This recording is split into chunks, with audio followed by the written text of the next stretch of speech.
बिस्मिल्लाहिर्रहमानिर्रहीम। अस्सलाम वालेकुम डियर स्टूडेंट्स।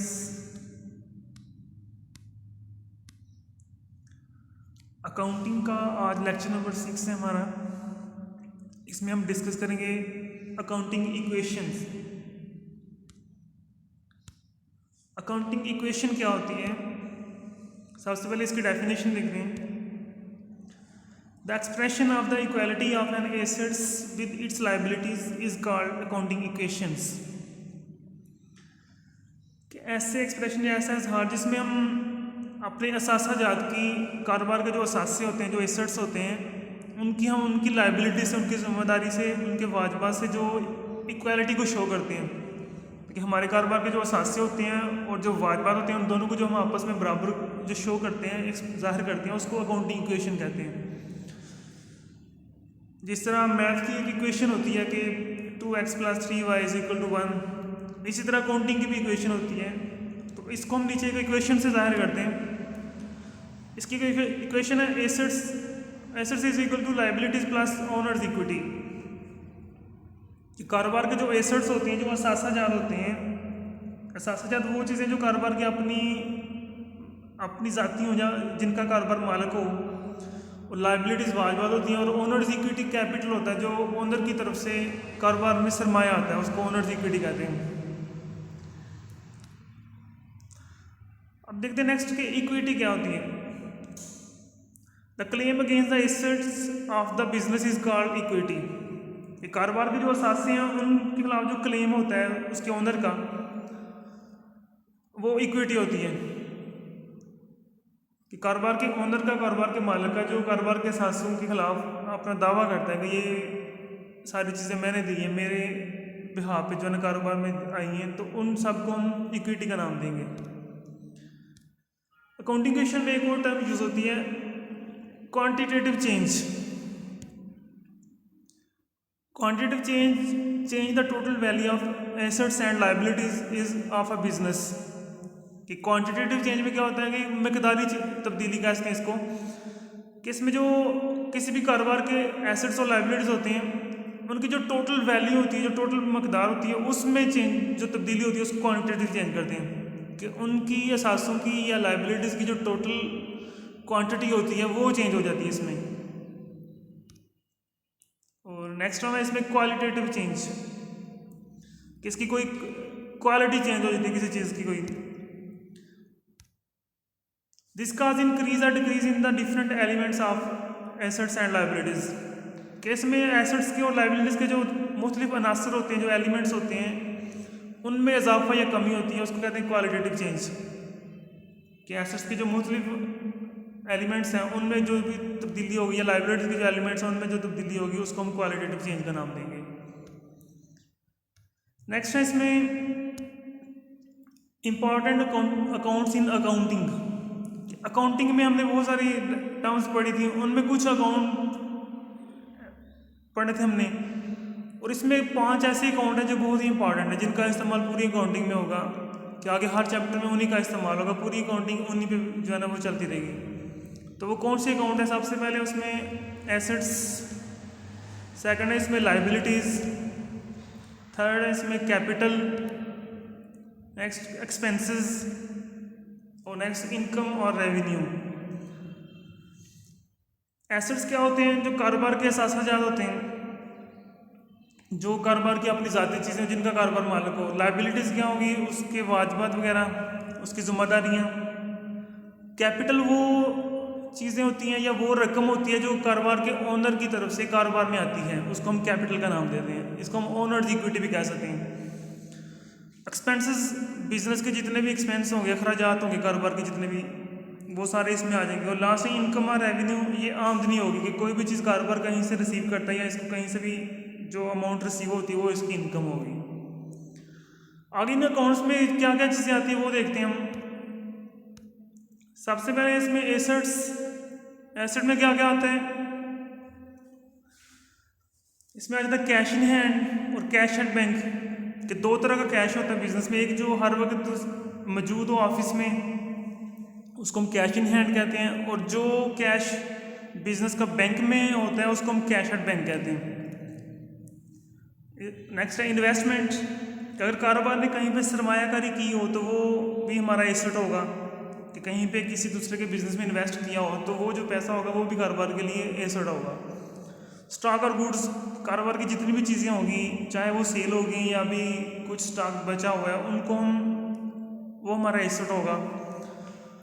डेटर्स और अकाउंट रिसीवेबल्स, डेटर्स भी हमारा एसेट होता है। ये वो लोग हैं जो कारोबार के मकरूज होते हैं, जिन्होंने कारोबार से उधार पर चीज़ें खरीदी होती हैं और इन्होंने कारोबार को पेमेंट करनी होती है, तो ये भी हमारा एसेट होता है, क्योंकि इन फ्यूचर इनसे हमें कैश रिसीव होता है। बिल्स रिसीवेबल, कि कोई भी हमारा बिल है जो हमने रिसीव करना हो, कि जैसे हमने कहीं पे उधार पर चीज़ें सेल की थी और हमने उसको एक रसीद बना के दी थी, एक बिल बना के दिया था, उसको बिल ऑफ एक्सचेंज का नाम दिया जाता है, तो वो बिल हमारे लिए बिल्स रिसीवेबल होगा, और जिसने पे करना होगा उसके लिए बिल्स पेएबल होगा, तो ये भी हमारा एसेट होगा। नेक्स्ट है इसमें प्रीपेड एक्सपेंसेस।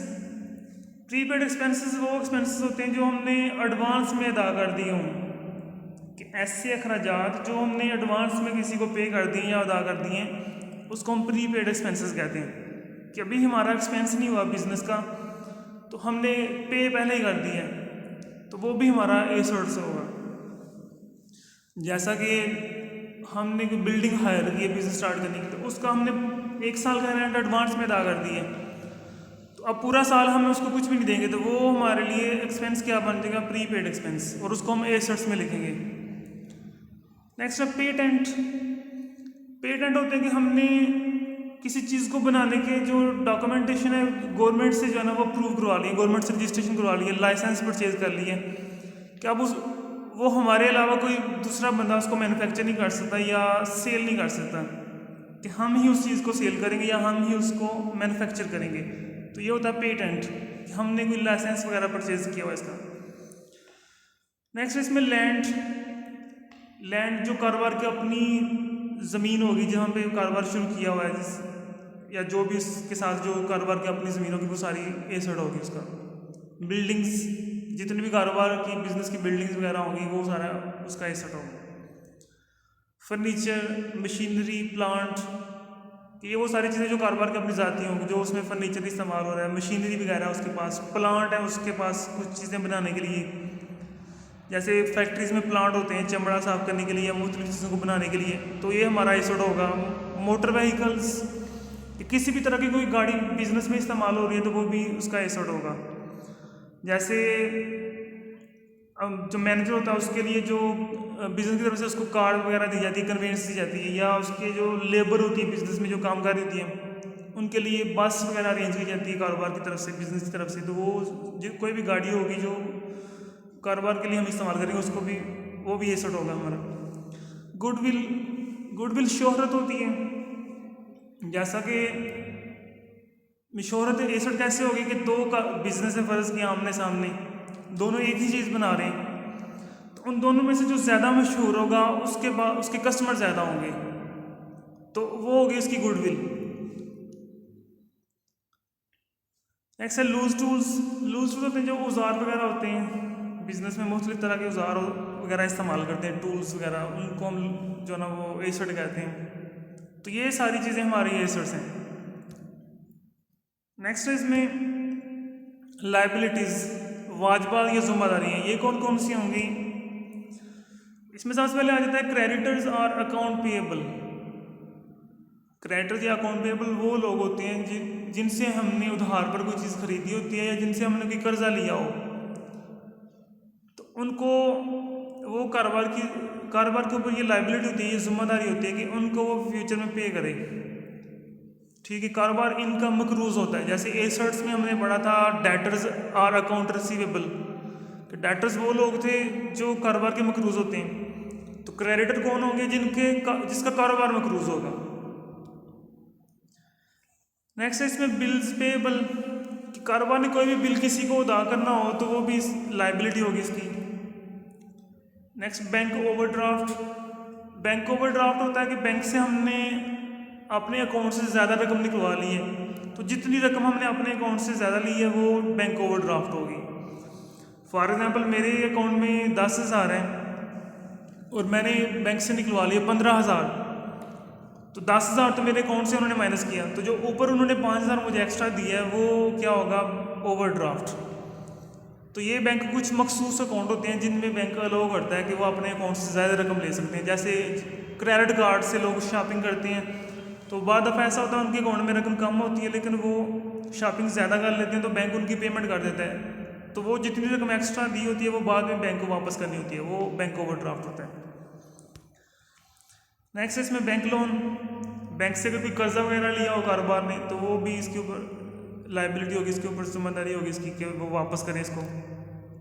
उसके बाद मॉर्गेज लोन, मॉर्गेज लोन होता है कि कोई चीज़ गिरवी रखवा के कर्जा लेना, कि बैंक से जब हम कोई कर्जा लेते हैं तो हम कोई चीज़ गिरवी रखवा देते हैं, अपने बिजनेस के डॉक्यूमेंट रखवा देते हैं, या कोई अपना कोई ज़मीन वगैरह हो हमारी वो हम उसके पास गिरवी रखवा देते हैं, या कोई और कीमती चीज़ हम अपनी गिरवी रखवा सकते हैं उसके पास, तो उसको हम नाम देंगे मॉर्गेज लोन का।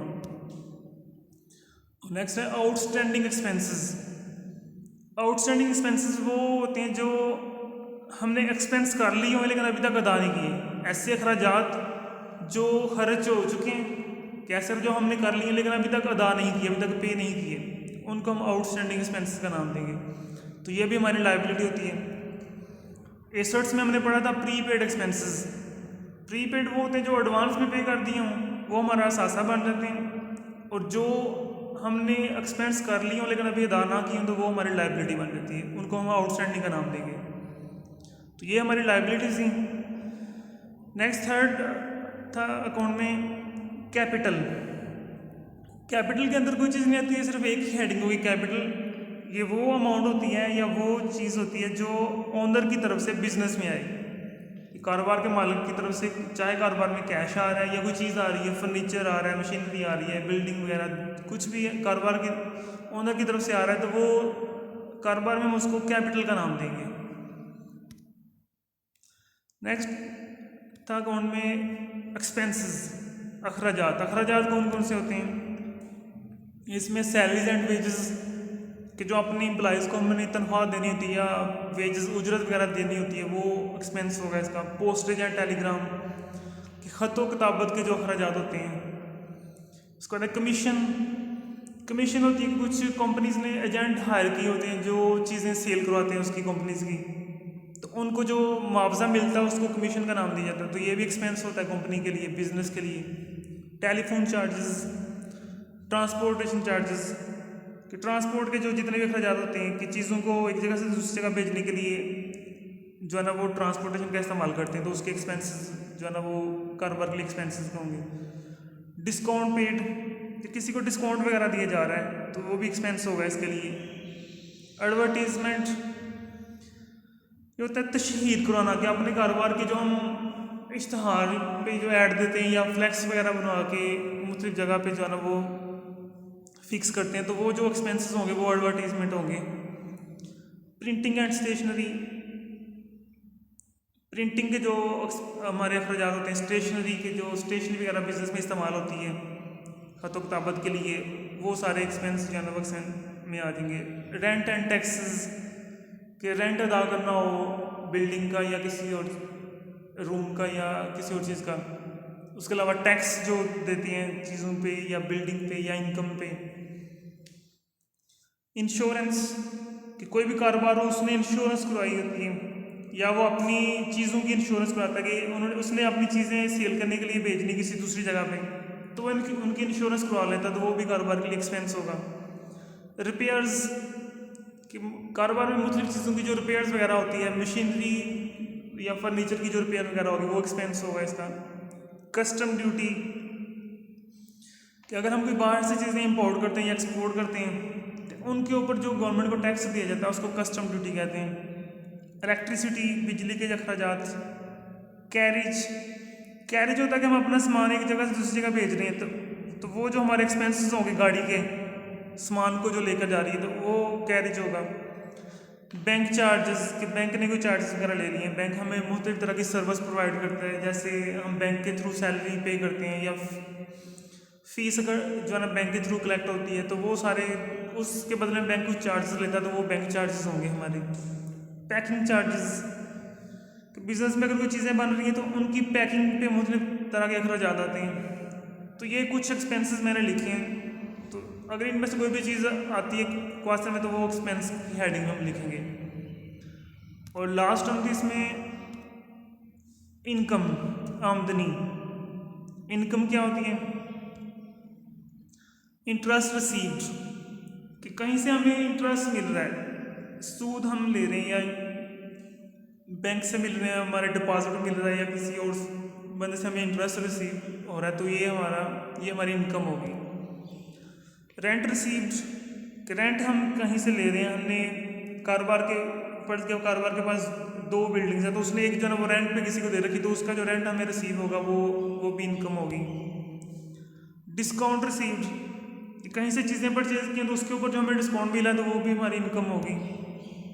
डिविडेंड रिसीव्ड, डिविडेंड मुनाफा को कहते हैं, लेकिन ये वो मुनाफा होता है जो शेयर्स पर हमें मिलता है, कि हाँ अगर हमने किसी कंपनी के शेयर्स खरीद रखे हैं, हिस्से खरीद रखे हैं, तो उन शेयर्स पर जो हमें मुनाफा होगा, उस कंपनी की तरफ से प्रॉफिट मिलेगा, उसको हम डिविडेंड का नाम देंगे। नेक्स्ट कमीशन रिसीव्ड, कि कहीं से हमें कमीशन मिलती है कि हम कहीं पे एज ए एजेंट जो है वो काम कर रहे हैं, या बिजनेस एज ए एजेंट किसी अदारे के लिए काम कर रहे हैं या गवर्नमेंट के लिए काम कर रहा है, तो वहाँ से जो कमीशन रिसीव होगी उस बिजनेस को, वो इनकम होगी उसकी। लास्ट अदर इनकम, और इसके अलावा कोई भी इनकम हो रही तो वो भी इनकम के अंदर हम लिखेंगे। तो ये हमारा आज का टॉपिक ख़त्म हुआ। अल्लाह हाफिज़।